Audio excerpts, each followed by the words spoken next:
शेतकऱ्यांना कारखानदार साखर बंद करण्याची भीती घालत आहेत, मात्र आमचे शेअरचे 15,000 तुमच्याकडे आहेत, त्यामुळे तुम्ही साखर देता म्हणून आमच्यावर उपकार करत नाही, असे मत शेतकरी संघटनेचे अध्यक्ष रघुनाथ दादा यांनी साताऱ्यातील जिल्हाधिकारी कार्यालयासमोर शेतकरी संघटनेचे सुरू असलेल्या ठिय्या आंदोलनस्थळी भेट दिली त्यावेळी ते बोलत होते. आजचं हे धरणे आंदोलन वासिम इनामदार यांच्या नेतृत्वाखाली चाललेलं आहे आणि या आंदोलनाचा जो मुख्य विषय आहे साखर कारखान्याने शेतकऱ्यांना दिलेल्या नोटीस आहे. या नोटिसा ऊसाची इतर विल्हेवाट लावली असं कारण सांगून शेतकऱ्यांना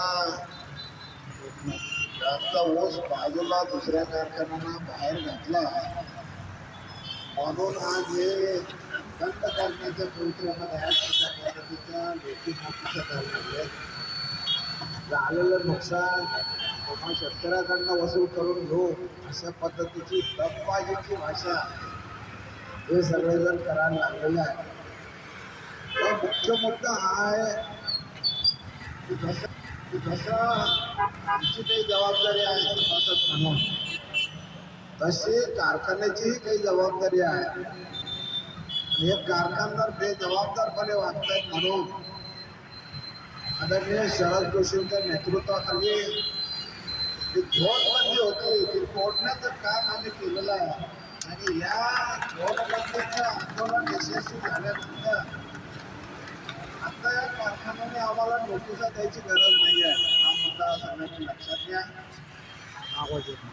माननीय जिल्हाधिकारी 8 वर्षात कायदा सुव्यवस्था आणि दंडाधिकारी अशी तुमची जबाबदारी आहे. आता आम्ही ऊस तुमच्याकडे नोंदलेला आहे त्याच्याबद्दलही तुमचं म्हणणं आहे की आम्ही तोडून टाकलं नाही, पण हे असं चालणार नाही. आम्ही शेतकरी संघटनेचे कार्यकर्ते आम्ही तुम्हाला आमच्या विरोधी कार्यकर्ते आहोत. तुम्ही ज्या पक्षाची वाजवता त्याच्यामध्ये आम्ही येत नाही. तुम्ही ज्या बाजूने बोलता त्या बाजूने आम्ही उभे राहत नाही आणि म्हणून जर तुम्ही आमचा ऊस घेत नसाल तर हा आमच्या प्रपंचाशी संबंध आहे आणि आम्ही आमचं आर्थिक नुकसान करणाऱ्याला सोडणार नाही हे लक्षात ठेवा. त्याच्यामध्ये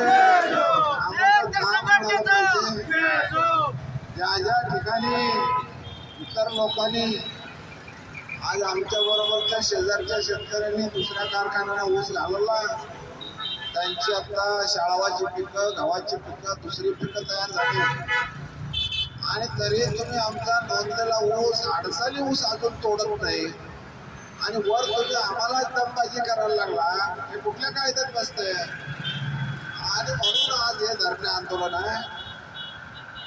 त्यामध्ये सगळे जे शेतकरी सहभागी झालेत त्यांचं मी अभिनंदन करतो आणि जिल्हाधिकाऱ्यांनी या बाबतीमध्ये लवकरात लवकर न्याय द्यावा ही माझी अपेक्षा आहे. म्हणून मी सुद्धा आज दिवसभर इथं बसणार आहे, मी उद्याही येणार आहे.